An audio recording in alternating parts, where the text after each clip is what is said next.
à ces problèmes, les aléas directs. Yves Bouya avec nous pour reprendre cette partie de l'émission. Yves, je vous dis d'abord rebonjour. Rebonjour Serge. Allez, bienvenue. Comment ça, je sais pas si ça s'est dit. Allez, on attaque directement avec le deuxième invité qui vient d'arriver sur ce plateau de kiosque. Edmond Uzouba, il est de opinion-info.cd. Edmond, bonjour. Bonjour Serge. Un peu en retard ce matin. Oui, un peu en retard parce que vous savez que notre... Bukavu, la situation est explosive. Hein. Effectivement, notre rédaction de Bukavu nous a fait fonctionner depuis la nuit jusqu'à ce matin. Nous étions dans l'obligation d'informer à temps réel la situation qui s'est déroulée dans cette ville. Voilà. Donc, on m'a dit la situation est confuse, c'est la confusion totale. J'ai vu des vidéos des militaires en train d'être désarmés par des gens qui viennent armés, qui tirent depuis 1 heure, depuis 2 heures. Et c'est vraiment la MONUSCO qui interdit même à son personnel de faire les mouvements de Kavumu, Bukavu, et certains grands axes de la ville, des places emblématiques. Je prends par exemple la place du 24, là où il y a les drapeaux du Congo, les drapeaux ont été arrachés. Quelle est la vraie situation sur place?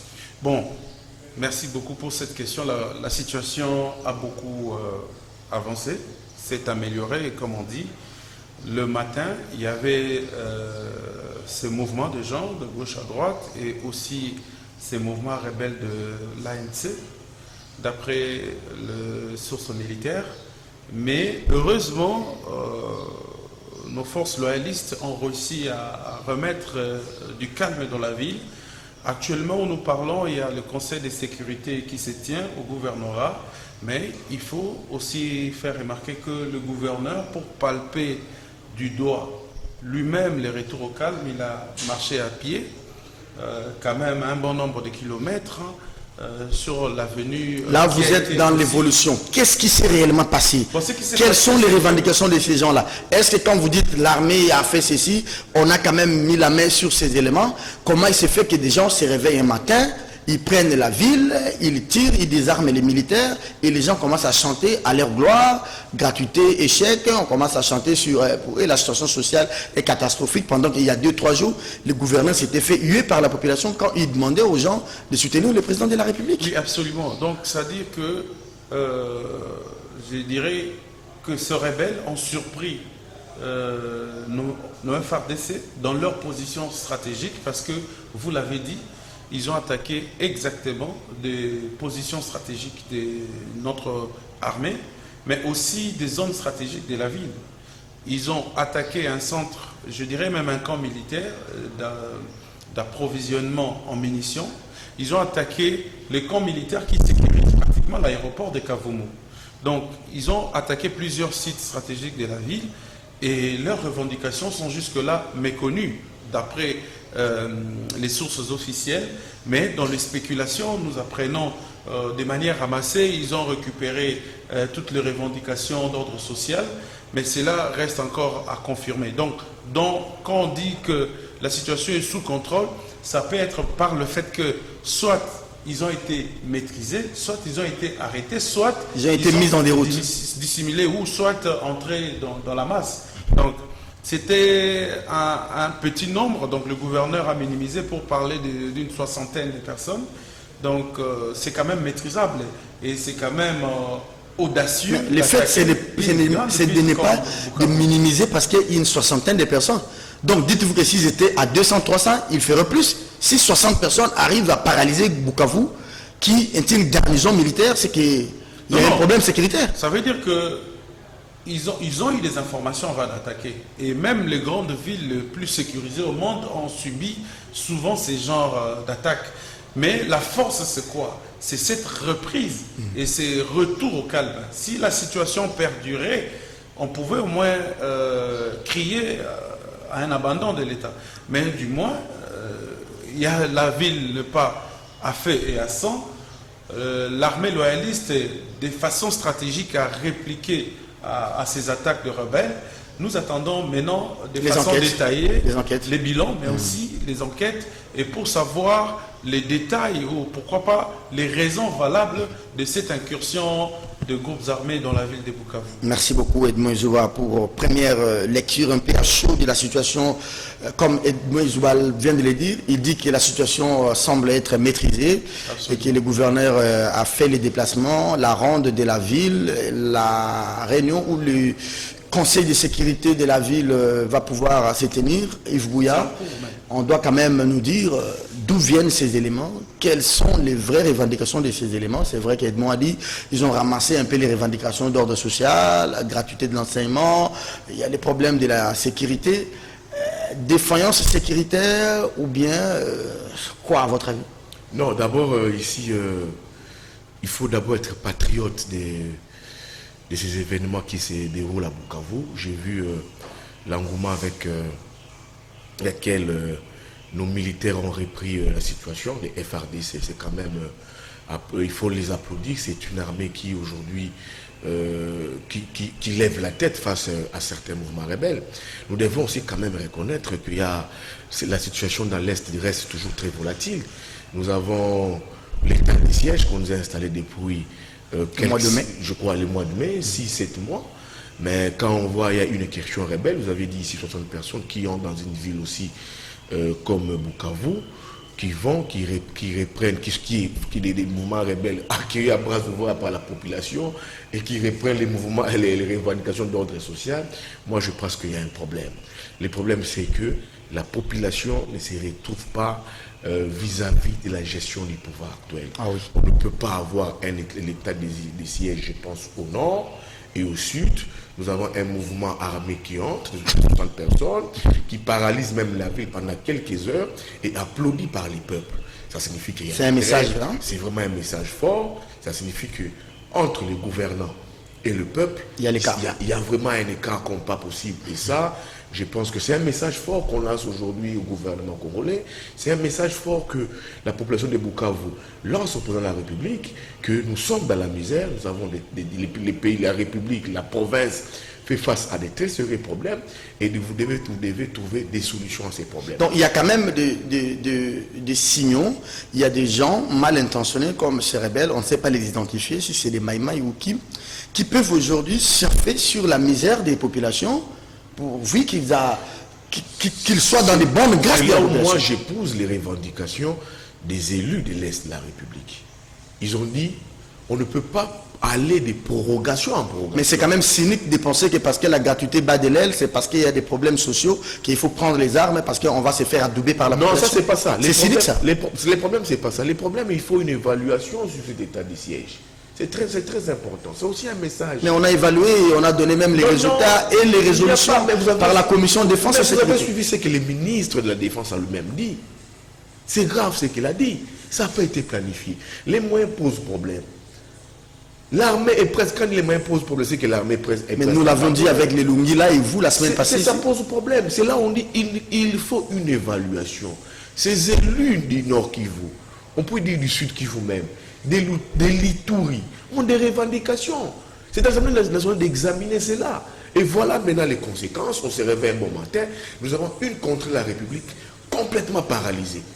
Le gouverneur Théo Wabiche, pour un peu tenter de sauver un peu la face, il fait un semblant, un petit tour, comme un petit gamin chez lui à la maison, pour dire que je maîtrise la situation. Alors si, et seulement si, nous avions comme élément, c'est comme incursion au mouvement rebelle, 300, 400, 500 personnes, moi je dis que ça allait quand même être grave. Et puis quand on prend un mouvement composé de 60 personnes, descendent même les symboles de l'unité nationale, les drapeaux. Ça c'est grave. Ça signifie qu'ils ont pris en partie une partie de la République. Ils ont mis en berne les drapeaux du pays. C'est quand même grave. Et ça, j'ai dit Serge Kabongo, moi je ne vais pas jeter de l'opprobre à notre armée, j'encourage notre armée, mais c'est un message fort à l'endroit du gouvernement, à l'endroit du président de la République, que cette province-là, la partie de l'Est, est quand même, je ne peux pas dire abandonnée, mais c'est une partie aujourd'hui qui est presque délaissée et il faut y travailler, mettre des moyens et il faut aussi mettre des moyens au niveau de l'armée. Mais il n'y a pas Tilé Gelou là-bas. Ils revendiquent quoi? Tilé Gelou, c'est pas dans les Sud Kivu comme... Non, il faut d'abord faire comprendre que la ville de Bukavu, c'est parmi les villes de l'Est qui résistent quand même à beaucoup d'attaques. Oui. Parce que... il y a une sorte de patriotisme là-bas. Oui, la résistance s'est faite d'abord au niveau du peuple lui-même. Et que le mouvement que nous avons vu, en tout cas, c'était de manière isolée. Et il n'y avait pas de mouvement de masse qui soutenait ce petit groupe. C'est quelques 10-20 personnes. Quelques 10-20 personnes, peut-être par complicité, peut-être aussi par complaisance, peut-être qu'ils ne comprenaient pas aussi. Donc, ce n'est pas vraiment à soutenir, quelles que soient leurs revendications, quelles que soient... Puis il faut prendre les armes contre la République. Jamais, jamais du tout. Et que, bon, comme par hasard, comme je l'ai dit dans l'entrée du jeu, ils ont juste attaqué des positions stratégiques, ils ont trouvé qu'il y avait... Est-ce qu'ils avaient un message à faire passer? Quel est alors ce message? Est-ce que vous l'avez décodé? En tout cas, le message à faire passer, c'est de nous faire comprendre qu'à tout moment, la ville peut subir ce genre de situation. Rien à voir avec les problèmes sociaux. Hein? Non. La ville peut subir. Et puis, pour moi, ça veut dire il faut peut-être analyser ça dans deux dimensions. Ça peut être aussi, je ne parle pas de mise en scène, mais juste une attaque organisée pour éventuellement éviter une autre. Donc, ça peut être... je dirais même de façon négociée. Ça s'est fait pour de grandes villes comme en Chine et tout ça pour peut-être, je dirais, empêcher une attaque.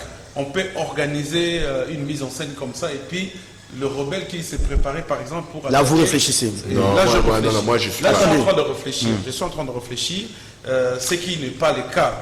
Vous êtes vraiment dans une sorte de minimisation de faits. Non, ça vous dit bémolisez. Oui, ça dit qu'ici, l'ampleur même de l'attaque n'est pas comme on le voit ailleurs ou dans d'autres villes. On ne dira pas que ce sont certains leaders du Sud Kivu qui sont en disgrâce avec Félix et qui seraient derrière ces événements. Je l'espère qu'on ne le dira pas. Voilà. Parce que si procès il y a, j'espère que l'armée a répliqué avec des moyens proportionnels et que certains de ces éléments-là doivent être récupérés. D'abord, ils étaient en manque de munitions.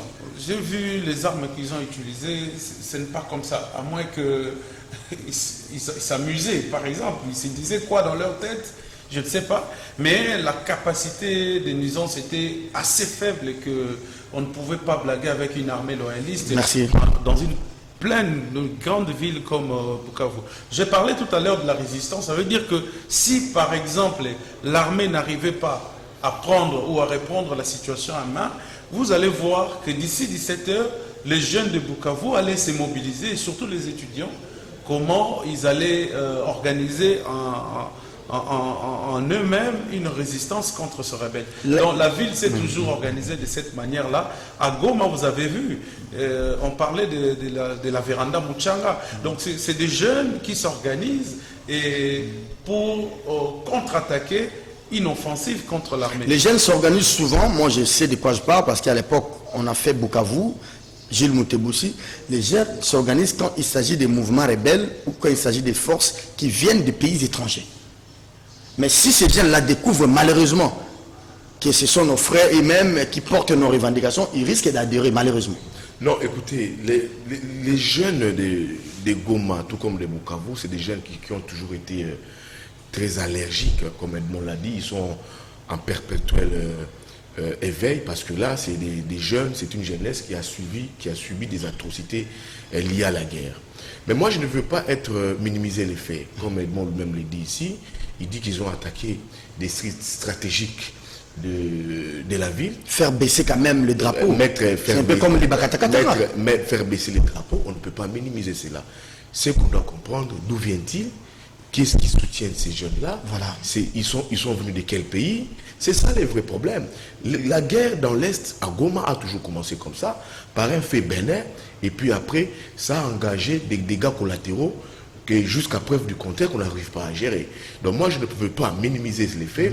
Moi je prends ces faits au sérieux. C'est là où je dis. Alors il faut maintenant remonter la pente sur le plan sécuritaire, militaire, de la police, voir les notabilités qui sont derrière. C'est quoi les vrais problèmes, c'est quoi les vraies motivations. au moment où nous aurons décelé les vraies revendications, on peut trouver des solutions à ces problèmes. Mais on ne peut pas se mettre ici à faire des suppositions au moment où nous avons 60 jeunes pour une grande ville comme Bukavu, armés, qui attaquent des sites stratégiques de la ville et qui rabaissent même, qui mettent en berne les drapeaux de la République. Moi, je pense que c'est quand même pousser les bouchons trop loin. Pendant ce temps, c'est Félix qui engage 500 millions de dollars avec l'initiative CAFI, ces protocoles signés entre Félix Tshisekedi et Boris Johnson. La conférence sur le climat a débuté le lundi. La mention, elle n'est peut-être pas abondante. Hein? Absolument. Mais si vous permettez de retourner en arrière, pour cette fois-ci prendre l'angle humanitaire, parce que j'ai appris, un peu comme tout le monde, que la fondation de la première dame, Denise Nakero, organise de caisses de solidarité pour un grand événement qu'on appelle Noël pour tous. Ça veut dire même le plus vulnérable a besoin de fêter Noël. Alors c'est par ces soucis-là, elle a plus focalisé l'attention dans la partie est de la République démocratique du Congo, principalement les victimes de l'éruption volcanique de Nyiragongo. Parce que vous avez entendu, comme tout le monde, comment après la pluie, les maisons construites provisoirement, les hangars par les gouvernements, ont été ensevelies par la pluie. Et puis, il faut organiser une descente en ce sens-là. Donc la première dame a lancé l'opération et si vous regardez bien, la vidéo est en train de circuler. Beaucoup sont en train de demander comment y participer. Je crois que dans les jours à venir, on aura les détails. Ils vont manger les fils pour la Noël et au mois de janvier, ils vont retourner dans leur situation normale. Oui. De la précarité. Oui, bah, il y a des moments comme ça qu'il faut nécessairement il ne faut pas rater. Merci. Notamment la fête de Noël. C'est la fête des enfants. Elle a voulu récupérer la situation. Parlons des choses qui concernent l'ensemble du pays. La mention, on parle de 500 millions dans l'initiative CAFI. Le protocole a été signé avec Boris Johnson. Oui, je pense c'est une nécessité pour nous de protéger nos forêts. Le président de la République a parlé. Il a vanté tout ce que nous avons comme potentiel forestier, mais un réseau hydraulique important aussi comme le fleuve Congo. Donc aujourd'hui, il y a deux besoins. Soit d'industrialiser le pays et de devenir comme la puissance mondiale, la Chine ou les États-Unis, soit de protéger les forêts. Alors, la solution étant très simple, les gens ont opté pour la pérennisation de ces forêts. Mais à quel coût? Il faut avoir de très bons négociateurs pour récupérer une moisson abondante, capable... En termes de contrepartie. Oui, il a parlé des initiatives qui ont été lancées pour l'ensemble des pays africains.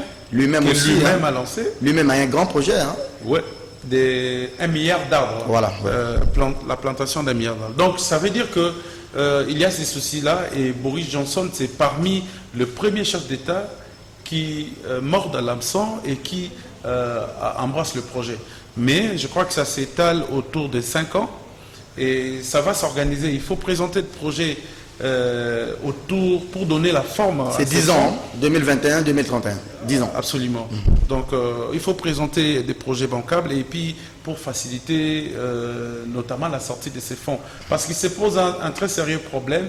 Vous avez des potentiels, c'est vrai, des ressources naturelles capables d'absorber, je dirais même, les gaz à effet de serre planétaires, mais il faut, au-delà de ces potentialités, se faire accompagner des projets capables de séduire le monde. Les Gabon l'a fait, les Congo-Brazzaville l'a fait aussi. Effectivement, mais nous en bénéficions encore. Nous, on attend l'argent pour mettre dans la poche. Oui, et justement. Donc, il faut savoir comment organiser cela. Sinon, c'est des bris de bottes qu'on va entendre ça et là. C'est des discussions autour de ces fonds. Ça va peut-être pas encourager cette convention de vous fournir le fonds nécessaire à développer par l'Afrique qui se retrouve parmi je dirais, les moins pollueurs, hein, mais l'Afrique est en même temps la victime de ces pays industrialisés. L'Afrique est la victime des pays qui aujourd'hui sont à la base, et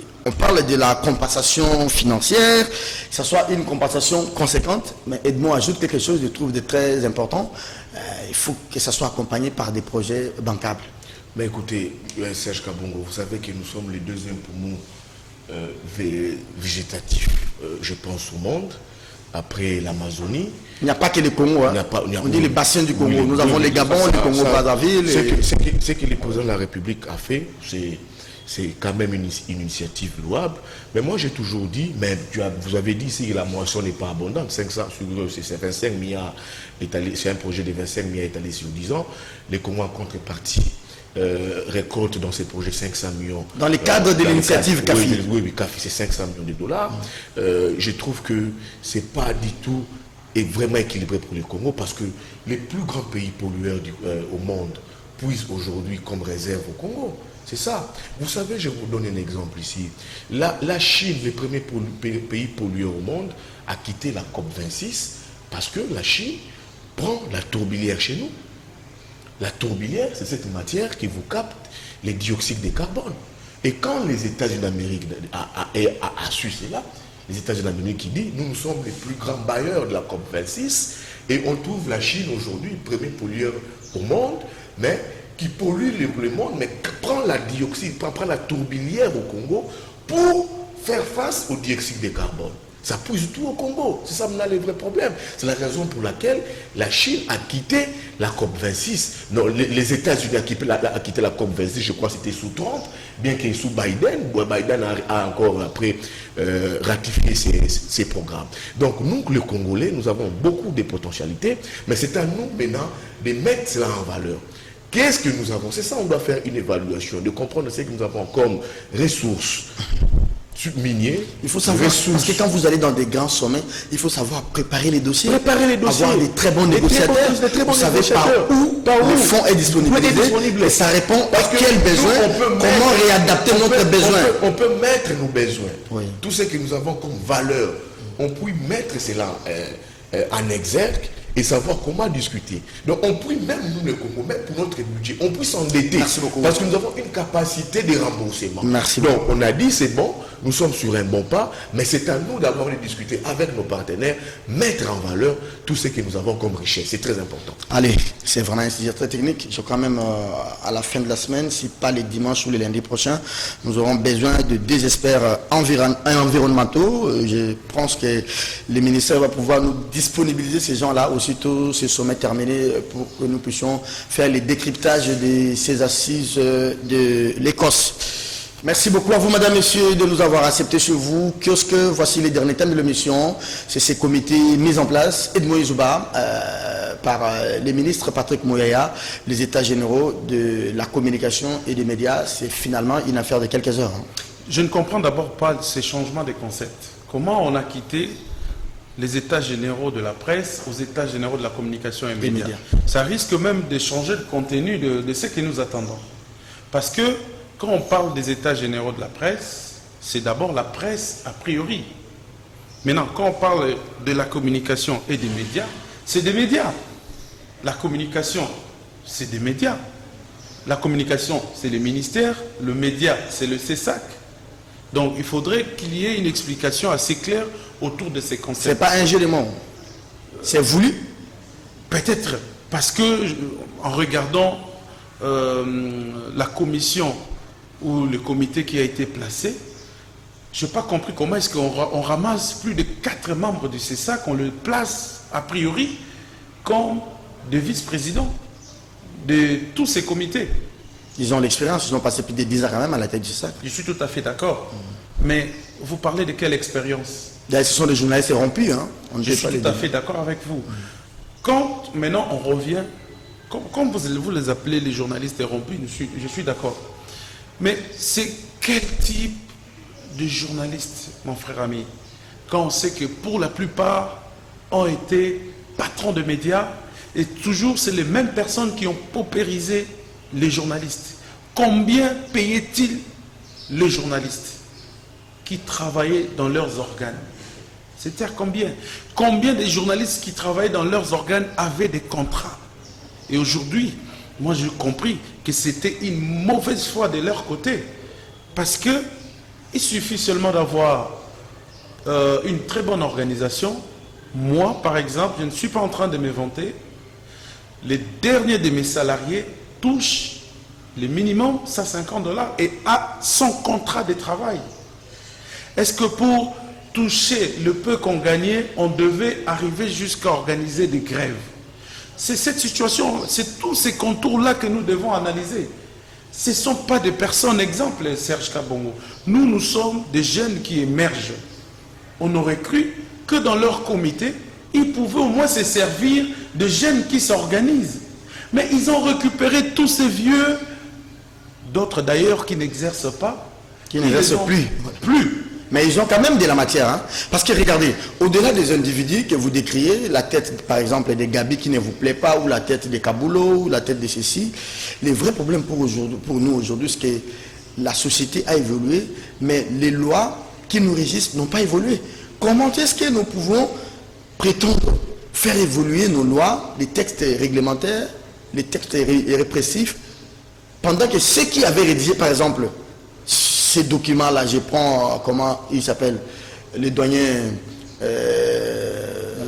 Malembe, il peut ne pas venir nous dire, voici dans quel contexte nous avions écrit ça.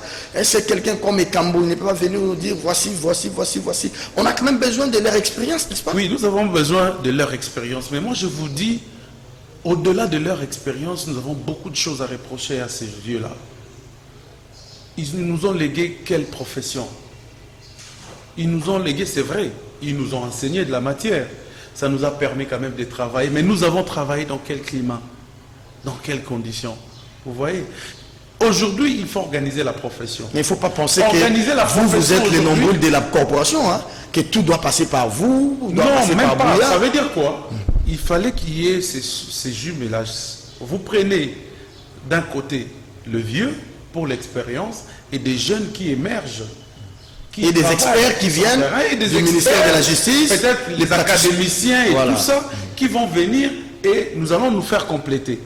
Mais la façon dont ça s'est organisé, c'est d'abord, des gens qui nous ont combattus dans notre congrès de Mwanda, qu'on a placé en premier lieu. 2, on récupère les membres du CESAC, un CESAC qui est en dépassement de mandat, qui exerce les mandats de façon irrégulière, et on préfère les utiliser comme des modèles.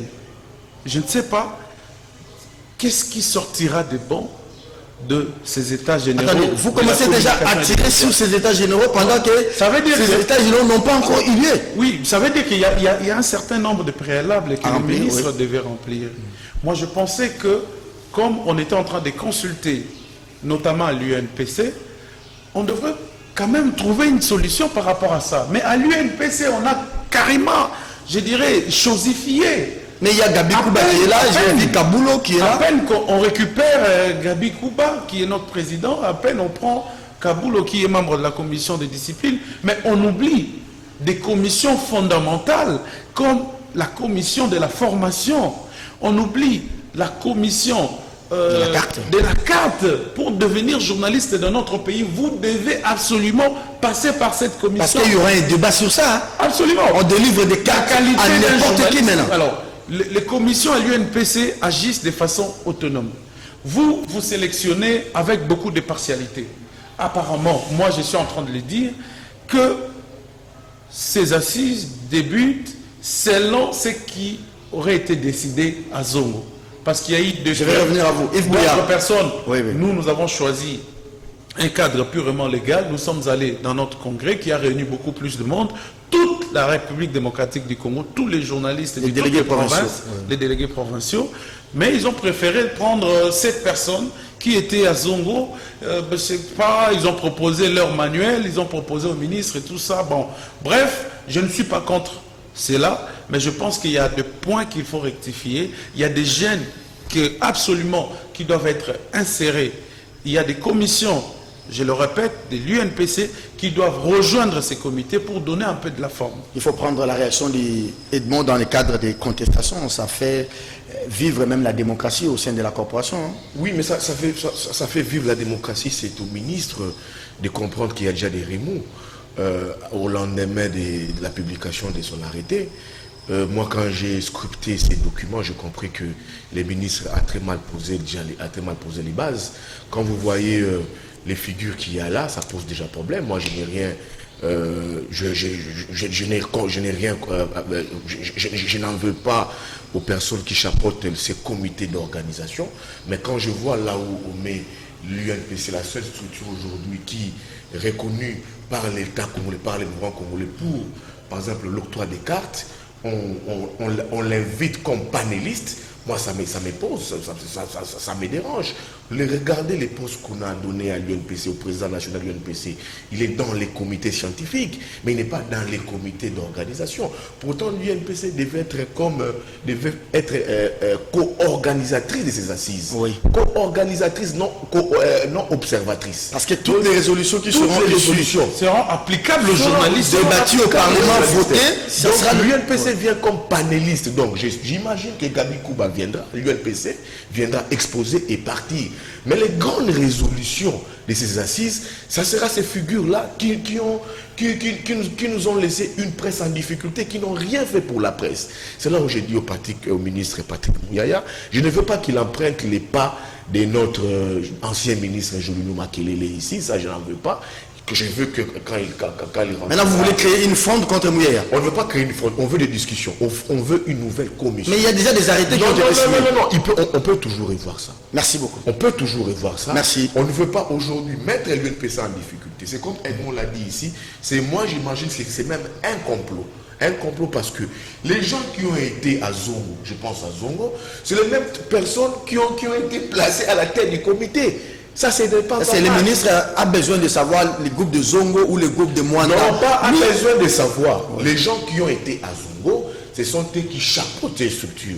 Comment dans un comité d'organisation, vous avez un poste de 2 rapporteurs? Allez, ça pose problème. Merci beaucoup à Ivouya. Il est très important de revoir cette mouture. Et puis pour chuter, je vous donne une information. Le comité national de l'UNPC est contre cette structure. Ça, je vous l'ai dit. Ah bon? Il y aura une Ils n'ont pas fait un communiqué. Non, il y aura un communiqué musclé. La conséquence sera quoi? Si l'UNPC se désengage de... Non, mais c'est fini. C'est fini. Oh, non, mais l'UNPC n'est pas l'unique organe. Non, pas l'unique organe. C'est cette structure qui est reconnue par les gouvernements. Oui. Donc, si l'UNPC s'est désengagé de cette structure, je pense que... Est-ce que vous avez peur qu'en allant dans ces... serait une souris morte. Alors, je vous dis ici, d'ici quelques heures, je pense d'ici 11h, 12h, sauf changement de calendrier, il y aura une réaction musclée de l'UNPC s'opposant. Faut pas pousser les présidents. Non, moi on ne pousse pas les présidents. Bouya, s'opposant. Non, est-ce que vous avez peur que l'État, lors des prochaines réformes, puisse retirer le monopole de la carte à l'UNPC? C'est ce qu'on veut. Vous avez ça. Mais comment vous voulez organiser cette profession sans inviter ou mettre en avant-plan le professionnel qui l'organise? Pourquoi? Et qui exerce d'abord? Qui exerce? Ceux qui sont sur le terrain n'exercent plus. Ils sont sur le terrain, qui rencontrent même des difficultés. Mais là, ils nous disent, écoutez, ce que vous dites, c'est tellement grave que si le Premier ministre écoute ça, si le président de la République écoute ça, ça pourrait être écouté. Qu'est-ce qu'ils disent de l'opprobre? Nous qui sommes sur le terrain, non, contactez-vous à quelques commissions. Non, vous, on vous appelle la branche armée de la profession. Pas la branche. Non, on veut des réformes. Alors, il y aura une de la branche armée. Il y aura on ne veut pas la branche armée. On veut des réformes, mais des réformes qui doivent être bien menées. Ça qui doit satisfaire tout le monde. Je crois qu'ici, les États généraux, les États généraux, c'est un débat de fond et c'est un débat interne. Quand on parle de réforme, les réformes c'est au niveau du gouvernement et je suis sûr et certain qu'il y a eu beaucoup de tables rondes qui ont été organisées dans le passé avec GED et Internews où des réformes ont été proposées. Les États généraux, c'est interne, c'est entre nous. C'est dire des vérités en interne et faire des propositions. Merci à Edmond Izouba, merci à Ivouya. Et l'UNPC s'oppose, il y aura une déclaration musclée de l'UNPC s'opposant à ces États généraux. Merci beaucoup à Edmond Izouba. L'émission est terminée. Made in Patrick Mouyaya. Voici au moins la composition.